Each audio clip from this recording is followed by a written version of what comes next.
भाई पीड़ित ब्राह्मण भी है, पीड़ित ठाकुर भी है, पीड़ित बनिया भी है, पीड़ित गुर्जर भी है, पीड़ित ठाकुर भी है, सभी लोग हैं पीड़ित। उन पे जितना अत्याचार हुआ इतना तो भाजपा के समय में इतना तो किसी समय में हुआ ही नहीं। अगर उनके शर्म होगी तो राम का नाम भी नहीं ले पाएंगे, लेकिन वो बेशरम लोग हैं। उत्तर प्रदेश में विधानसभा चुनाव को लेकर के मैं लगातार हर जिले में हर एक प्रत्याशी तक जो संभावित उम्मीदवार हैं उन तक पहुंचने की मैं कोशिश कर रहा हूं कि आखिर उनकी तैयारी कैसी है।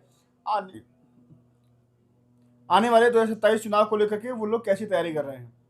मैं इस वक्त साहिबाबाद विधानसभा में मौजूद हूं। गाजियाबाद में 5 विधानसभा की सीटें हैं, साहिबाबाद उसमें से एक है। वर्तमान में यहाँ पर सुनील शर्मा जो हैं वो बीजेपी से विधायक हैं, कैबिनेट में मंत्री भी हैं। और मेरे साथ आपकी टीवी स्क्रीन पर जो दिखाई दे रहे हैं वो अमरपाल शर्मा जी हैं, जो पूर्व विधायक रहे और समाजवादी पार्टी के संभावित उम्मीदवार हैं। इनसे बातचीत करते हैं, समझते हैं कि कितनी तैयारी है। और समाजवादी पार्टी के मुखिया अखिलेश यादव जी का जो रथ है वो भी सितंबर के महीने से गाजियाबाद से ही उसकी शुरुआत होने की खबरें आ रही हैं। आइए बातचीत करते हैं, समझते हैं कितनी तैयारी है आने वाले चुनाव को लेकर के। बहुत स्वागत सर आपका। धन्यवाद। 27 का चुनाव सामने खड़ा है, 3-4 महीने बाद चुनाव की तैयारियां और तेज हो जाएंगी बिल्कुल। कितनी तैयारी है इस बार आपकी? देखिए, चुनाव की तैयारी है, चुनाव में हम लगे हुए हैं, अपना बूथ मैनेजमेंट को मजबूत कर रहे हैं। सभी हमारे कार्यकर्ता, सभी पार्टी के पदाधिकारी पूर्ण रूप से चुनाव में फोकस अपना डाले हुए हैं और तैयारी कर रहे हैं।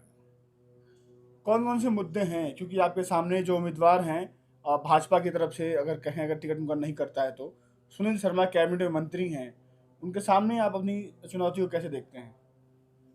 देखिए, जहाँ तक कैबिनेट मंत्री का सवाल है या भाजपा का सवाल है, तो ये दुनिया जान चुकी है कि ये कैबिनेट मंत्री नाम के हैं, क्षेत्र में कोई काम तो हुआ नहीं, जनता के लिए कोई सुख सुविधा तो यहाँ लागू हुई नहीं। तो इसलिए हमें इस चीज़ से कोई दिक्कत नहीं है कि हमारे सामने कौन है कौन नहीं है। हमें अपना फोकस अपने चुनाव पे रखना है। एसआईआर में पूरी आपकी तैयारी हो रखी है? हाँ, पूरी तैयारी है हमारी। राम मंदिर को लेकर के बड़ा, उसमें चढ़ावे में चोरी को लेकर के बड़ा बवाल मचा हुआ है कि राम मंदिर में चोरी हो गई, चढ़ावे में चोरी हो गई, राम भक्त जो हैं वाहत हैं। क्या कहेंगे उस पर आप? आपका क्वेश्चन ही गलत है। आप कह रहे राम मंदिर में चोरी हो गई, हो नहीं गई, हुई है। हम्म। दुनिया जानती है। लाखों करोड़ रुपया, हजारों करोड़ रुपया वहां से गायब हुआ है। हर उस हिंदू, उस सनातन की आत्मा को ठेस पहुंचाई गई है, जिसने बड़े उम्मीद से कि भगवान राम का मंदिर है और उसमें अपनी दान दक्षिणा दी, चाहे उसकी जो क्षमता थी। अगर उसकी क्षमता नहीं थी 100 रुपए की, फिर भी उसने 11 रुपए दिए। और उसके दिल पे बहुत बड़ी ठेस पहुंचाई है इन लोगों ने, क्योंकि इनका काम जो है चोरी चकारी का है ही है, इसमें कोई दिक्कत है ही नहीं। तो भाजपा के लोग कह रहे हैं कि हिंदुओं का मंदिर था, हिंदुओं ने दान दिया था, हिंदुओं ने चोरी कर लिया, तो क्या दिक्कत हो गई? भाजपा के लोग कह रहे हैं। तो अगर हिंदुओं ने दान दिया और हिंदुओं ने चुरा लिया, तो फिर तो सारे हिंदू जो सारे कुकर्म करने लगे और उनको सबको बरी कर दिया जाए कि हिंदुओं के साथ मारकाट मच रही है, हिंदू मार रहे हैं। तो फिर दिक्कत क्या है की है? हिंदुओं के घर में डकैती पड़ रही है, डकैती डालने वाले हिंदू हैं, तो फिर दिक्कत क्या है की है? रास्ते में राहजनी हो रही है, हिंदू राहजनी कर रहे हैं और हिंदू ही उसमें राहजनी के शिकार हो रहे हैं। तो फिर ये कोर्ट कचहरी बंद कर दी जाए, फिर कोई मतलब नहीं रहता इन चीजों का। जो भाजपा के लोग हैं वो अब राम के नाम पर 2027 में वोट मांग पाएंगे? अगर उनके शर्म होगी तो राम का नाम भी नहीं ले पाएंगे, लेकिन वो बेशरम लोग हैं, उनका कुछ नहीं कह सकते हैं। ब्राह्मण समाज जो है भाजपा से नाराज है क्या? ब्राह्मण समाज इस बार पूर्ण रूप से समाजवादी पार्टी के साथ है, क्योंकि ब्राह्मण समाज भाजपा की करनी और कथनी को देख चुका है। इसलिए ब्राह्मण समाज ने तय कर रखा है कि इस बार समाजवादी पार्टी को ही सत्ता में लाना है। पीडीए का फॉर्मूला अखिलेश जी का, उस पर क्या कहेंगे आप? वो फॉर्मूला है, वो चल रहा है। पीडीए में तो सभी पीड़ित लोग हैं ना। हम्म। आप क्वेश्चन ऐसा करते हैं बना के हम्म। कि पीडीए का फॉर्मूला, अरे भाई सभी पीड़ित लोग हैं उसमें। हम्म। उसमें हर बिरादरी का आदमी है। अखिलेश जी कहते हैं जो पीड़ित है वो पीडीए है। हाँ, तो वही पीढ़ी है ना जो पीड़ित है। हाँ। भाई पीड़ित ब्राह्मण भी है, पीड़ित ठाकुर भी है, पीड़ित बनिया भी है, पीड़ित गुर्जर भी है, पीड़ित ठाकुर भी है, सभी लोग हैं पीड़ित। तो सब जो पीड़ित है वो पीढ़ी है। भाजपा के राज में ब्राह्मण भी पीड़ित है। ब्राह्मणों पे जितना अत्याचार हुआ इतना तो भाजपा के समय में इतना तो किसी समय में हुआ ही नहीं। सबसे ज्यादा पीड़ित अगर भाजपा के राज में है तो वो ब्राह्मण है। गाजियाबाद की जो सीट है वो बड़ी खास हो जाती है, क्योंकि अगर देखा जाए दिल्ली एनसीआर के बाद से तो गाजियाबाद की जो जो ये विधानसभा है, गाजियाबाद जिला जो है वो यूपी की शुरुआत मानी जाती है कि गाजियाबाद से हवा चलती है तो पूरब तक जाती है। तो इस बार 27 में गाजियाबाद में समाजवादी पार्टी के लिए कैसी हवा चल रही है?